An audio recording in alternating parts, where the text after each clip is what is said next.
Hello, welcome back. അപ്പോൾ എൻ്റെ വീഡിയോയിലേക്ക് എല്ലാവർക്കും സ്വാഗതം. അപ്പോൾ ഇന്നൊരു നമ്മൾ ഒരു ട്രാവലിംഗ് വ്ളോഗുമായിട്ടാണ് വന്നിട്ടുള്ളത്. കുറേ കാലം നമ്മൾ കസിൻസൊക്കെ ഒരു ട്രിപ്പ് പ്ലാൻ ചെയ്തിട്ട് ഇന്നാണ് സംഭവം നടന്നത്. ഇതിപ്പോൾ ആക്ച്വലി ഞാനിപ്പോൾ എഡിറ്റ് ചെയ്യുന്നത് ഒരു ആഫ്റ്റർ 6 months ശേഷമാണ്. നമ്മൾ എല്ലാം പാക്കിങ്ങും കാര്യങ്ങളൊക്കെ കഴിഞ്ഞു. എല്ലാം ഫുൾ പാക്ക്ഡ്, മോർണിംഗ് ഫുഡ് അടക്കം പാക്ക് ചെയ്തിട്ടാണ് നമ്മൾ ട്രാവലിംഗ് തുടങ്ങിയിട്ടുള്ളത്. നമ്മൾ പോകുന്ന ലൊക്കേഷൻ എന്ന് പറയുന്നത് നമ്മുടെ കോഴിക്കോടാണ്, കരയത്തുംപാറ. ആ ഒരു ലൊക്കേഷൻ കക്കാടംപൊയിലേക്കാണ് നമ്മൾ പോകുന്നത്. ബ്രേക്ക്ഫാസ്റ്റായിട്ട് നമ്മൾ നല്ല ഇഡ്ഡലിയും അതുപോലെ തന്നെ തക്കാളി ചട്നിയും വെള്ളച്ചട്നിയും തേങ്ങാ ചട്നിയൊക്കെയാണ് എടുത്തിട്ടുണ്ടായിരുന്നത്. അപ്പം നമ്മളൊരു ഏർലി മോർണിംഗ് തന്നെ ഇറങ്ങി 2 കാറിലായിട്ടാണ് പോയത്. ഏകദേശം ഒരു 4 മണിക്കൂർ യാത്രയെ വരുന്നുള്ളൂ. ഒരു 1 day ട്രിപ്പൊക്കെ പ്ലാൻ ചെയ്യുന്നതാണെന്നുണ്ടെങ്കിൽ ഒരു അടിപൊളി സ്പോട്ടാണ്. അതായത് നമ്മൾ മിനി സ്വിറ്റ്സർലാൻഡ്, കേരളത്തിലെ അത്രയും ബ്യൂട്ടിഫുൾ പ്ലേസിലൊന്നാണ് നമ്മുടെ ഈ തോണിക്കടവ് അല്ലെങ്കിൽ കരയത്തുംപാറ, കക്കാടംപൊയിൽ എന്നൊക്കെ പറയും. മലബാറിൻ്റെ ഗവി, മലബാറിൻ്റെ ഊട്ടി എന്നൊക്കെ അറിയപ്പെടുന്നത് ഈ ഒരു സെയിം ലൊക്കേഷൻ തന്നെയാണ്. പക്ഷെ നമ്മളിപ്പം പോയിട്ടുള്ള ടൈം എന്ന് പറഞ്ഞാൽ ജൂലൈ മന്താണ്. നല്ലൊരു മഴ ആക്ച്വലി ഉണ്ടായിട്ടില്ല, പക്ഷെ നമ്മൾ ഈ ട്രിപ്പ് പ്ലാൻ ചെയ്ത് ഈ ഒരു ടൈമിൽ കുറച്ച് മഴയുണ്ടായിരുന്നു. അപ്പം നമുക്ക് ഉള്ളിലേക്ക് കടക്കാൻ പറ്റിയിട്ടില്ല. ഈ ഗേറ്റ് കാണുന്ന ഈ ഒരു പ്ലേസാണ് ഇതിൻ്റെ എക്സാക്റ്റ് സ്പോട്ട്. പക്ഷേങ്കിൽ അവരെ കളക്ടർ അറിയിപ്പുള്ളതുകൊണ്ട് തന്നെ അതിൻ്റെ ഉള്ളിൽ കിടക്കാൻ പറ്റിയിട്ടില്ല, ഈ തോണിക്കടവ് എന്ന് പറയുന്നത്. അപ്പം നമ്മൾ അതിൻ്റെ കുറച്ചുകൂടെ ദൂരെ വണ്ടി എടുത്തിട്ട് പോയി കഴിഞ്ഞാൽ നമുക്ക് ഈ ഡയറക്റ്റ് നമ്മൾ ഈ റബ്ബർ തോട്ടത്തിൻ്റെ ഇടയിലേക്ക് കയറി കഴിഞ്ഞാൽ ഒരു അടിപൊളി സ്പോട്ടുണ്ട്. ഇതിൻ്റെ തന്നെ സൈഡാണ് തോണിക്കടവ്. പക്ഷേ ഇതെന്ന് പറഞ്ഞൊരു വൈബ് സ്ഥലം. ശരിക്കും നിങ്ങളൊരു ഫാമിലിയായിട്ടോ ഫ്രണ്ട്സായിട്ടോ ഒരു റിലാക്സേഷന് പോകുന്നതാണെന്നുണ്ടെങ്കിൽ ഇതിലൊന്നും നല്ലൊരു സ്ഥലം എനിക്ക് വേറെ റെക്കമെൻഡ് ചെയ്യാനില്ല. നമ്മൾ പോയി എക്സ്പീരിയൻസ് ചെയ്ത അത്രയും നല്ലൊരു പ്ലേസിലൊന്നാണ് ഈ ഒരു സ്പോട്ട്. ഗൂഗിൾ മാപ്പൊക്കെ ഇട്ട് കഴിഞ്ഞാൽ നാടൻ വഴിയാണ്, പക്ക ഗ്രാമമാണ്. അപ്പോൾ ഇവിടെ ഇത്രയും നല്ലൊരു സ്പോട്ട് നമ്മൾ ഒരുപാട് കല്യാണ വീഡിയോസും സേവ് ദ ഡേറ്റും കാര്യങ്ങളൊക്കെ ഞാൻ ഇവിടുന്ന് കണ്ടിട്ടുണ്ട്.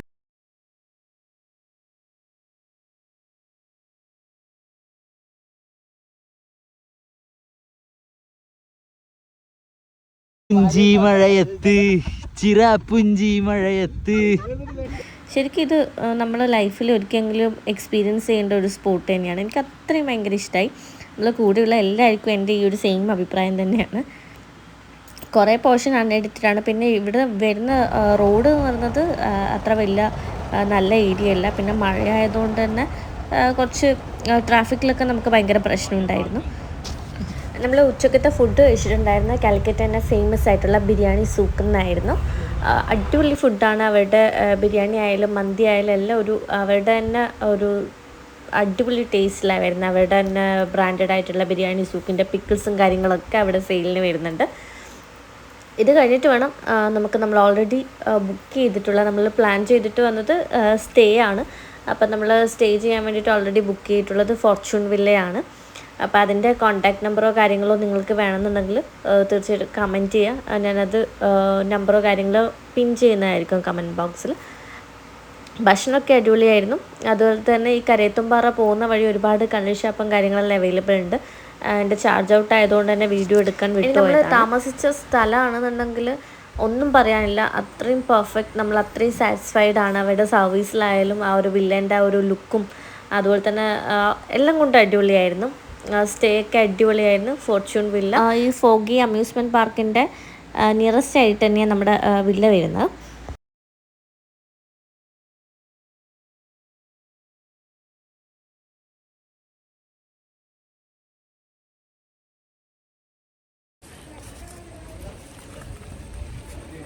ഫുള്ള്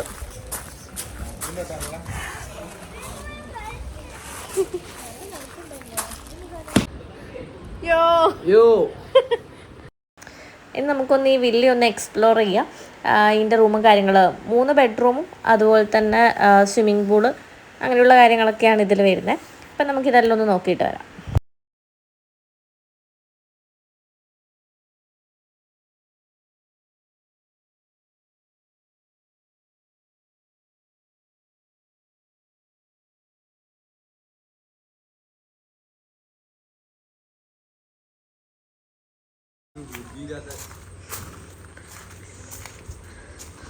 എന്താ എന്താണ് നിങ്ങൾക്ക് ഈ ഒരു ലൊക്കേഷനെ പറ്റിയുള്ള ഒരു അഭിപ്രായം?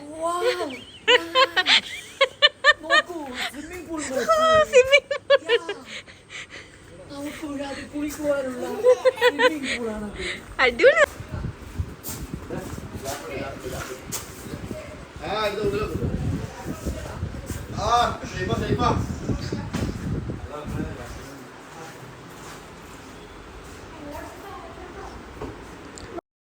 ഇവരുടെ റൂമിൽ ഏകദേശം 10 ആൾക്ക് സ്റ്റേ ചെയ്യാൻ പറ്റുന്ന ഒരു അഫോർഡബിലിറ്റി ഇതിന് വരുന്നത്. റൂം നല്ല വലിപ്പമുള്ള 3 ബെഡ്റൂമും എക്സ്ട്രാ ബെഡ് നമുക്ക് അവൈലബിൾ ആണ്. അതുപോലെ തന്നെ സ്വിമ്മിങ് പൂള്, പിന്നെ കിച്ചൺ. അതിൽ കിച്ചൺ സെറ്റ് മുഴുവൻ എല്ലാ പാത്രങ്ങളും നമുക്കിപ്പം ചായ പിടിക്കാനായാലും എന്തെങ്കിലും കുക്ക് ചെയ്യാനായാലും പ്ലേറ്റും കാര്യങ്ങളൊക്കെ ഇവരുടെ തന്നെ അവൈലബിൾ ആണ്. ഷെൽഫ് കാര്യങ്ങളും പിന്നെ നമുക്ക് നമ്മൾ ബാർബിക്യൂ പ്ലാൻ ചെയ്തിട്ടുണ്ടായിരുന്നു. അപ്പോൾ അതിൻ്റെ ചാർക്കോളും അതുപോലെ തന്നെ ഓൾമോസ്റ്റ് വണ്ടർഫുൾ വില്ല. അവരുടെ സർവീസ് അടിപൊളിയായിരുന്നു. എൻ്റെ ചെക്ക് ഇൻ ടൈം എന്ന് പറഞ്ഞാൽ 3 PM, ചെക്ക് ഔട്ട് 12 PM ആണ്. നമുക്കിപ്പോൾ എല്ലാം ഒരു ഫാമിലി വെക്കേറ്റ് ചെയ്ത് ഒന്ന് ക്ലീൻ ചെയ്ത് തന്നിട്ടാണുള്ളത്. പൂളൊക്കെ അടിപൊളിയാണ്. നല്ല മഴയാണ്. ഈ ഒരു 3 മണി സമയമാണ് നമ്മളിപ്പോൾ ഇവിടെ വന്നിട്ടുള്ളത്. അപ്പോഴും നല്ല കോടയുണ്ട്. ക്യാമറയിൽ കാണാനായിട്ടാണ്, ആക്ച്വലി നല്ല കോടയുണ്ട്. മേലെ എത്തിയിട്ടാകുമ്പോൾ മേലത്തെ വ്യൂവിൽ ഇതിൽ 3 നില, അതായത് 2nd ഫ്ലോറിൽ റൂമും അതിൻ്റെ മുകളിൽ ജസ്റ്റ് ഒരു വ്യൂ പോലെ ഒരു ഇത് വരുന്നുണ്ട്. അപ്പോൾ മേലെ എത്തിയിട്ടാകുമ്പോൾ ഞാൻ ജസ്റ്റ് ഒന്ന് ഒരു കോട കാണിച്ചു തരാം. എൻ്റെ തൊട്ടപ്പുറത്തായിട്ട് തന്നെ കുറച്ചുകൂടെ സൗകര്യമുള്ള ലെക്സ് വില്ല കൂടെ ഉണ്ട്. ഇവരുടെ തന്നെയാണ് വരുന്നത്. അത് ഞാൻ എൻ്റെ മേലെ എത്തിക്കാൻ കുറച്ചുകൂടെ അതിൽ എനിക്ക് തോന്നുന്നു 14 ആൾക്കാർക്കൊക്കെ നിൽക്കാൻ പറ്റുന്ന സൗകര്യമുള്ള റൂമാണത്. ഈ ഒരു വില്ല എന്ന് പറയുമ്പോൾ നല്ല ഫുൾ പച്ചപ്പൊക്കെ ഗ്രീനറിയൊക്കെ ആയിട്ട് നല്ലൊരു ഫോട്ടോജെനിറ്റിക് ആയിട്ടുള്ള നല്ലൊരു കോമ്പിനേഷൻ. അവരുടെ കളർ പെയിൻറ്റിങ് ആയാലും അല്ലെങ്കിൽ ആ ഒരു ടോട്ടലി ഉള്ളൊരു ഔട്ട്ലുക്ക് എന്ന് പറയുന്നത് എനിക്ക് ഭയങ്കര ഇഷ്ടമായി.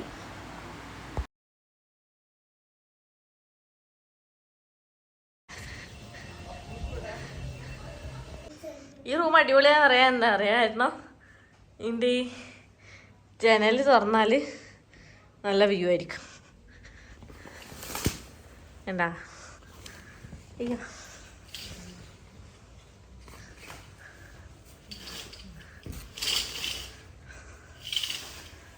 ഫുൾ വ്യൂ അല്ലേ? ഇത് ഓർക്കണ്ട, അത് കൊതു വരുന്നതിനുള്ള മറ്റേ സാധനം അടിച്ചിനവര്.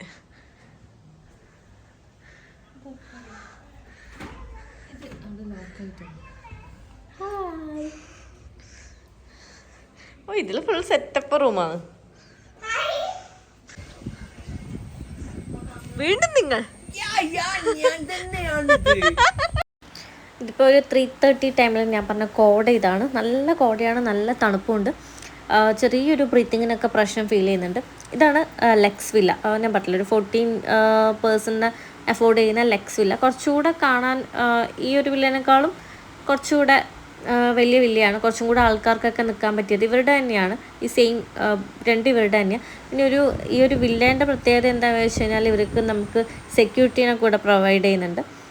ഇപ്പം നമ്മൾ രാത്രി നമ്മുടെ ചിക്കൻ ഫ്രൈഡ് ഒക്കെ ഐറ്റംസും കാര്യങ്ങളൊക്കെ അടുക്കളയിൽ പ്രിപ്പയർ ആയിക്കൊണ്ടിരിക്കുകയാണ്. നമ്മുടെ സീനിയർ ഷെഫ് രമീഷാണ് ഇതൊക്കെ ഉണ്ടാക്കുന്നത്.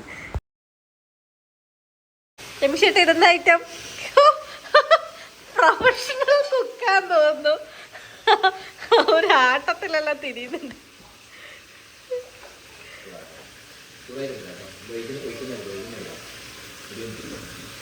എന്തെങ്കിലും കിടുകിട പറക്കുന്നത്?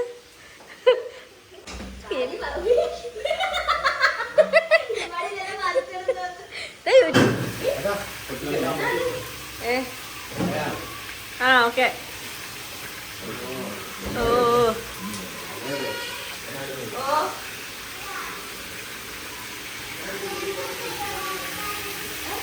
oh, this is a Spanish dish. This is name is Swan Tooth.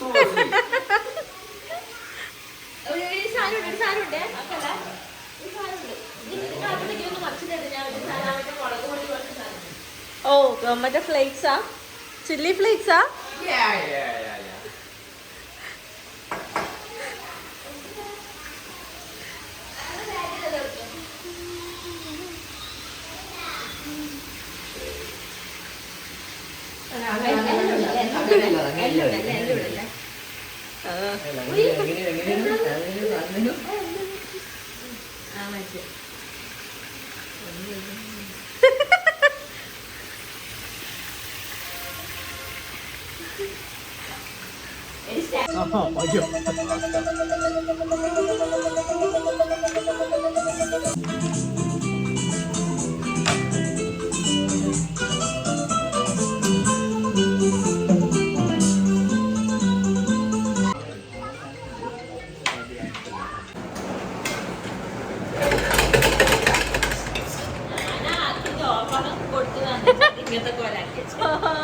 ഞാൻ വെച്ച് ഇവരെ കുറച്ചൊക്കെ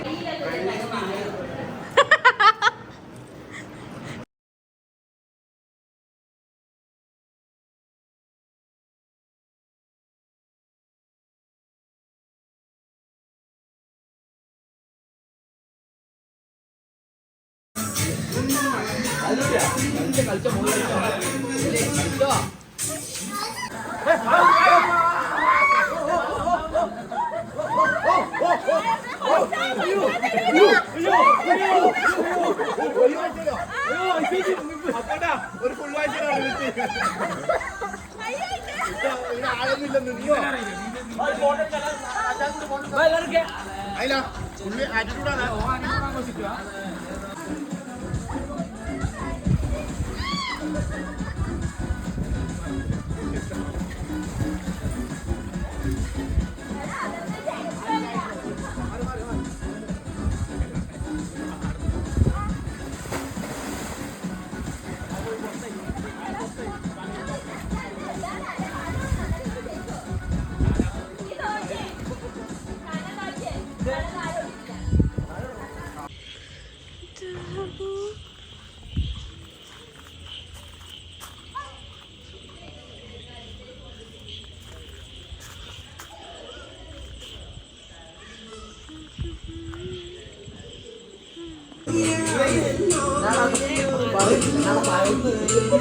കൊച്ചു താരം കളിച്ചത്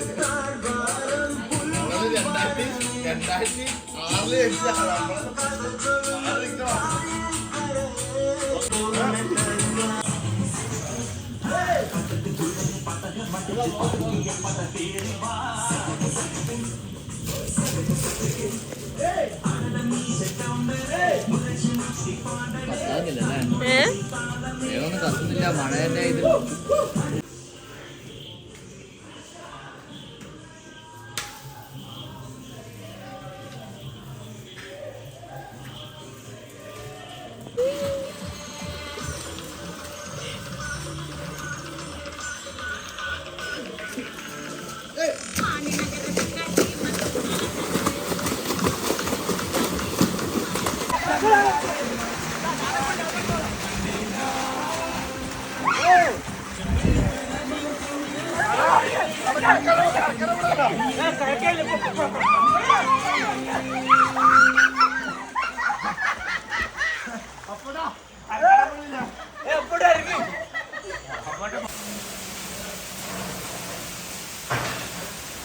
അപ്പോൾ രാത്രി നല്ല കാറ്റും മഴയായിരുന്നു.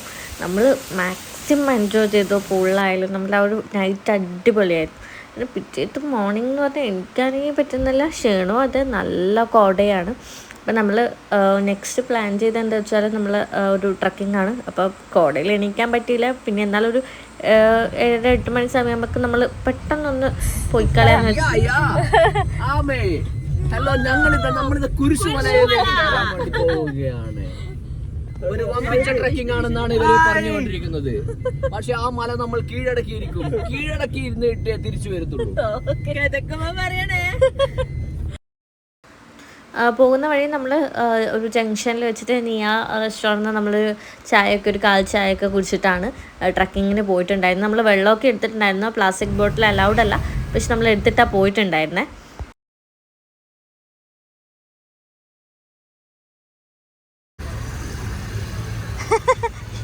ഇത് നിങ്ങൾ ഈ ഹോട്ടലിലാ? നിങ്ങൾ ഈ നിയ ഹോട്ടലിലാളാ? നമുക്ക് ഈ ചായ മതി. താങ്ക്സ്. പാല് പറഞ്ഞായിരുന്നു സാർ.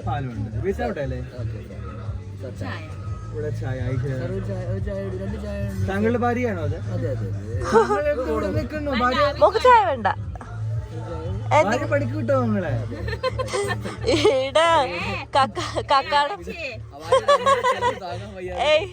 കക്കാടം പോയില് വേണ്ടി ജീവിക്കാൻ പൈസയിലായിട്ട് ചായ വെക്കാൻ ഇറങ്ങിയതാണോ? ഭാര്യക്ക് ട്രക്കിങ്ങിന് പോകാൻ വേണ്ടി ഭർത്താവ് ചായക്കടയിൽ പണിയെടുക്കും.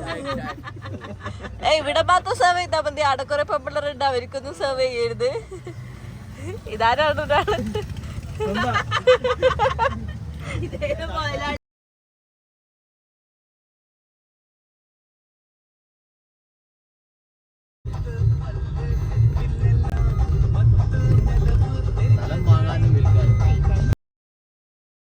നമ്മുടെ കുരിശുമലയാണ്, നിയറസ്റ്റ് ട്രക്കിംഗ് ലൊക്കേഷനാണ്. അപ്പം നമ്മൾ എല്ലാവരും ഒന്നും ഉണ്ടായിട്ടില്ല. എണീച്ച ആൾക്കാരെയും കുട്ടികളും നമ്മൾ ഒരു കാറിൽ അങ്ങ് വിട്ടു കുരിശുമലയിലേക്ക്. അവിടുന്ന് അത്രേ ദൂരമുള്ളൂ.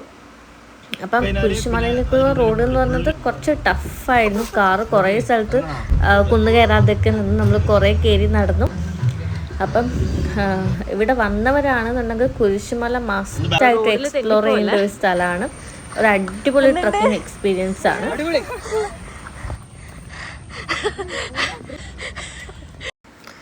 കുരിശുമല നമ്മൾ വിചാരിച്ചത്ര സിമ്പിളൊന്നല്ല.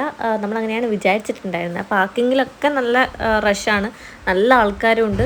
ഇത് കേരളം എന്ന് പറഞ്ഞാൽ ഒരു പണി തന്നെയാണ്. നമുക്ക് ഈ കോട കാണുന്ന ലൊക്കേഷനിലാണ് ഈ കുന്ന് കയറി എത്തേണ്ടത്. അപ്പം നമുക്ക് എല്ലാവരോടും ഒന്ന് അഭിപ്രായം ചോദിക്കാം. എന്തുണ്ട് കുന്നെല്ലാം എന്തുണ്ട് ചേച്ചി?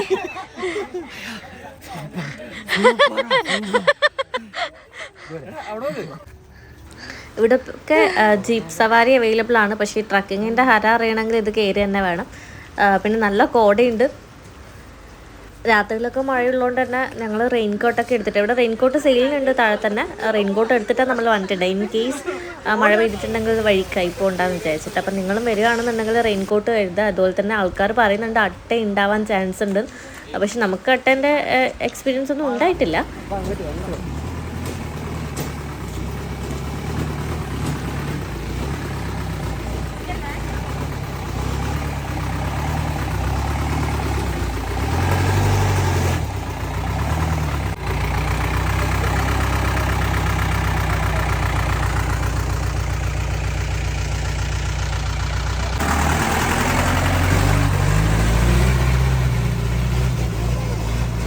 ജീപ്പ് ഡ്രൈവേഴ്സിനെ സമ്മതിക്കണം കേട്ടോ. ഇത്രയും മോശപ്പെട്ട റോഡിൽ അത്രയും ആൾക്കാരെയും കൊണ്ട് അവർ ആ ജോലി ചെയ്യുന്നത് വലിയൊരു കാര്യം തന്നെയാണ്.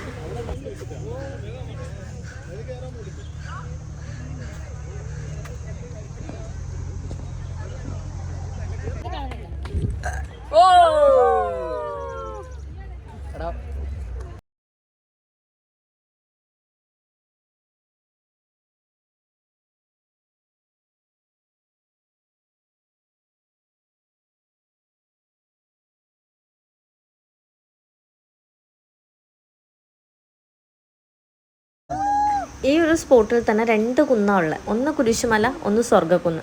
കുരിശുമല എന്ന് പറഞ്ഞാൽ നമ്മളിപ്പം എത്തിയതിൻ്റെ കുറച്ച് മുമ്പിലായിട്ടായിട്ട് ചെറിയൊരു കുന്ന്, നമ്മൾ നോർമൽ കയറി പോകാൻ പറ്റുന്ന ഒരു സംഭവം. അതിൻ്റെ എൻഡിലൊരു കുരിശ് വരുന്നുണ്ട്. വേറെ ഇതന്നെ മെയിനായിട്ട് ഇവിടെ വ്യൂ തന്നെയാണ് വരുന്നത്. സ്വർഗ്ഗക്കുന്നെന്ന് പറഞ്ഞാൽ ഈ കുരിശുമലേനേക്കാളും കുറച്ചുകൂടെ ഹെവി ആയിട്ടാണ് എനിക്ക് തോന്നിയത്. രണ്ടിലും കയറിയ ആളുണ്ട്. നമ്മൾ സത്യം പറഞ്ഞാൽ കുരിശുമല കയറിയിട്ടില്ല, ചെറുതായിട്ട് തോന്നി. അപ്പോൾ അതിലും കുറച്ചുകൂടെ വലുത് കയറാമെന്ന് വിചാരിച്ചു. സ്വർഗ്ഗക്കുന്ന് കുറച്ചുകൂടെ വലുത് വരുന്നത്. പക്ഷെ സ്വർഗ്ഗക്കുന്നാണ് കുറച്ചുകൂടെ ഡിഫിക്കൾട്ട്. അതായത് സ്ട്രെയിറ്റ് അറ്റ് ദ എൻഡ് എത്തിക്കഴിഞ്ഞാൽ ഒരു ഗ്രിപ്പ് പോലും ഇല്ല. ഒരു വലിയ പാറ കടന്നിട്ട് വേണം ഈ സ്വർഗ്ഗക്കുന്നിൻ്റെ മേലെ കയറാൻ വേണ്ടി. ശരിക്കും പറഞ്ഞാൽ ഇതെല്ലാം ഒരു റിസ്കി ട്രക്കിംഗ് ഏരിയ തന്നെയാണ്. ഞാൻ ഫസ്റ്റ് പോയിട്ടുള്ള എനിക്കിപ്പോൾ ഞാൻ പോയതിൽ വെച്ചിട്ട് കാപ്പിമലയാണെന്നൊരു ട്രക്കിംഗ് ഏരിയ. ആ കണക്കിന് ഈ ഒരു റിസ്ക് വെച്ചിട്ട് നോക്കുമ്പോൾ കാപ്പിമലയൊന്നും ഒന്നുമില്ല. കാലൊന്ന് ചെറുങ്ങനെ സ്ലിപ്പായാൽ വലിയ കൊക്കയാണ്, പിടിച്ചാൽ പോലും കിട്ടൂല. അത്യാവശ്യം നല്ല റിസ്ക് ഉണ്ട്. ഇതിൻ്റെ സ്വർഗ്ഗക്കുന്നിൻ്റെ മേലെ എന്ന് പറഞ്ഞാൽ ഒരു ഗ്രിപ്പും ഇല്ല. മേലോട്ടേക്ക് കയറാൻ ഒരു വലിയ പാറ, വലിയ തടസ്സം. അതെങ്ങനെയാണ് മേലെ കയറി എത്തിയെന്ന് എനിക്ക് പോലും അറിയില്ല. ക്രോക്സ് ഒന്നും ഇട്ടിട്ട് വരാണ്ടിരിക്കുന്നതിലേക്ക് നല്ല സ്ലിപ്പുള്ള, പിന്നെ നല്ല മഞ്ഞും ഒരു മഴയൊക്കെ ചെറിയ രീതിയിലുണ്ട്. ഈ സ്വർഗ്ഗക്കുന്നെന്ന് എനിക്ക് തോന്നുന്നു പേര് വന്നത് ഇതിൻ്റെ നമ്മളിപ്പോൾ മേലെ എത്തി, ഇവിടെ കയറി കഴിഞ്ഞാൽ ഒരു സ്വർഗം കിട്ടിയ ഫീലാണ്. ഇത്രയും കഷ്ടപ്പെട്ട് ഇവിടെ കയറുമ്പോൾ ശരിക്കും എനിക്കുള്ളൊരു സ്വർഗം കിട്ടിയ ഫീൽ ഉണ്ടായി. ആ ഒരു എന്താ പറയുക, കോടയും അടിപൊളി വ്യൂ ആണ്. മസ്റ്റ് എക്സ്പീരിയൻസ് പ്ലേസാണ് ഇവിടെ വന്നിട്ടുണ്ടെങ്കിൽ.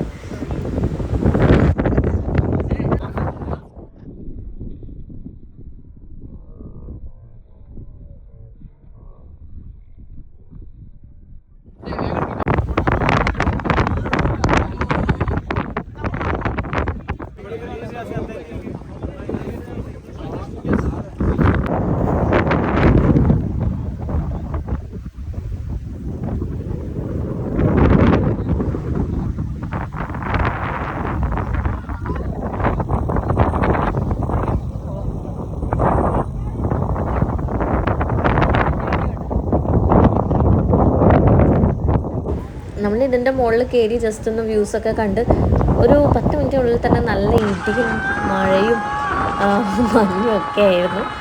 അടിപൊളിയായിരുന്നു. നമ്മൾ റെയിൻ കോട്ടൊക്കെ എടുത്തത് നന്നായിട്ട് മുതലായി. നമ്മൾ നന്നായിട്ട് എൻജോയ് ചെയ്തിട്ടുണ്ടായിരുന്നു. നല്ലൊരു ടൈമിംഗ് ആയിരുന്നു കേട്ടോ നമ്മളവിടെ എത്തിയത്. ആ ഒരു മഴ വരെ ഭയങ്കര ലക്കിയായിട്ട് ഫീൽ ചെയ്യുന്നു. പക്ഷേ നല്ല രീതിയിൽ മഴ പെയ്തുകൊണ്ട് തന്നെ നമുക്ക് ഇറങ്ങൽ നല്ല ഡിഫിക്കൽട്ട്. നല്ല ചളിവെള്ളം ഒഴിച്ചു പോയിട്ട് നല്ല സ്ലിപ്പാണ്, പാറയൊക്കെ ഫുൾ സ്ലിപ്പാകാൻ തുടങ്ങി. അപ്പോൾ ഇറങ്ങൽ കുറച്ച് ടാസ്ക്കായിരുന്നു.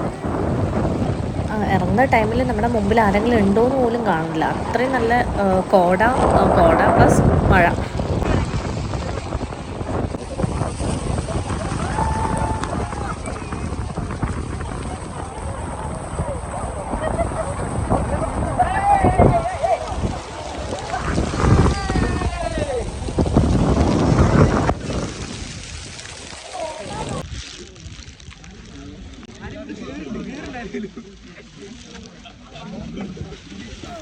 ഇത് കഴിഞ്ഞ് ട്രക്കിങ് കഴിഞ്ഞ് നമ്മൾ നേരെ പോയിട്ടുള്ള നമ്മുടെ റൂമിലേക്ക് തന്നെയാണ്. ഇവിടെ നമുക്ക് മോർണിംഗ് ഫുഡ് അവരുടെ തന്നെ അക്കോമഡേഷനിൽ വരുന്നതാണ് മോർണിംഗ് ഫുഡ്. അതിൽ 2 തരം ഫുഡ്, എനിക്ക് തോന്നുന്നു പൂരി ചപ്പാത്തി അങ്ങനെ എന്തോ 2 ടൈപ്പ് ഫുഡാണ് ഉണ്ടായിട്ടുണ്ടായിരുന്നത്. ഇത് കഴിഞ്ഞിട്ട് നമ്മൾ റൂമൊക്കെ വെക്കേറ്റ് ചെയ്ത് 12 ആകുമ്പോൾ നേരെ പോയത് കോഴിപ്പാറ വെള്ളച്ചാട്ടത്തിലാണ്. ഇതിന് നിയറസ്റ്റ് തന്നെയാണ് വരുന്നത്. പക്ഷേങ്കിൽ അത് അത്ര ഓക്കെ അല്ല. ഇതിന് ഏകദേശം ഒരാൾക്ക് 60 രൂപയാകുമ്പോട്ടുണ്ട്. പക്ഷേ 60 രൂപക്കൊന്നും കാണാൻ മാത്രം ഒന്നുമില്ല. വെള്ളത്തിൽ ഇറങ്ങാനോ കാര്യങ്ങളോ, ജസ്റ്റ് ഒരു വ്യൂ മാത്രം. ഇത് കഴിഞ്ഞപ്പോൾ നമ്മൾ നേരെ നാട്ടിലേക്ക് വിട്ടു. ലേറ്റായിട്ടാണ് മോർണിംഗ് ഫുഡ് കഴിച്ചത്. അതുകൊണ്ട് നമ്മൾ പിന്നെ ഈവനിങ് ഏകദേശം വടകര MRIയിൽ എത്തിയ സമയത്താണ് നമ്മൾ ഫുഡ് കഴിച്ചിട്ടുണ്ടായിരുന്നത്. അവിടുത്തെ ഫുഡ് MRIയിലെ ഫുഡ് ഞാൻ മുമ്പേ കഴിച്ചിട്ടുണ്ട്. വടകരയിലുള്ള വലിയൊരു MRI നല്ല അടിപൊളിയാണ്. അപ്പം നല്ല മഴയുണ്ടായിരുന്നു. അവിടുത്തെ സർവീസും കാര്യങ്ങളൊക്കെ അടിപൊളി തന്നെയാണ്. നമ്മളൊരു ന്യൂഡിൽസ്, കൊത്തു പൊറോട്ട, അതുപോലെ തന്നെ റൊമാലി റൊട്ടി, ചിക്കൻ ചില്ലി, ബീഫ് ചില്ലി അങ്ങനെയൊക്കെ ആയിട്ട് ഒരു ഫലൂദയിലൊക്കെ അവിടുന്ന് ഭക്ഷണം ഒതുക്കി. ഇവിടെ സർവീസ് മെയിനായിട്ട് എടുത്ത് പറയേണ്ടത് നല്ല മഴയായതുകൊണ്ട് തന്നെ അവരെല്ലാ കസ്റ്റമേഴ്സിനെയും സ്റ്റാഫിനെ വെച്ചിട്ടൊരു വലിയ കുടയിൽ കാറിൽ ഡ്രോപ്പ് ചെയ്തിട്ടാണ് വിടുന്നത്. അപ്പോൾ ഇന്നത്തെ വീഡിയോ നമ്മുടെ ഈ ട്രിപ്പ് ഇവിടെ എൻഡ് ചെയ്യാണ്. അപ്പോൾ അടുത്ത വീഡിയോ ആയിട്ട് കാണുന്നവരെ ബൈ, ടേക്ക് കെയർ.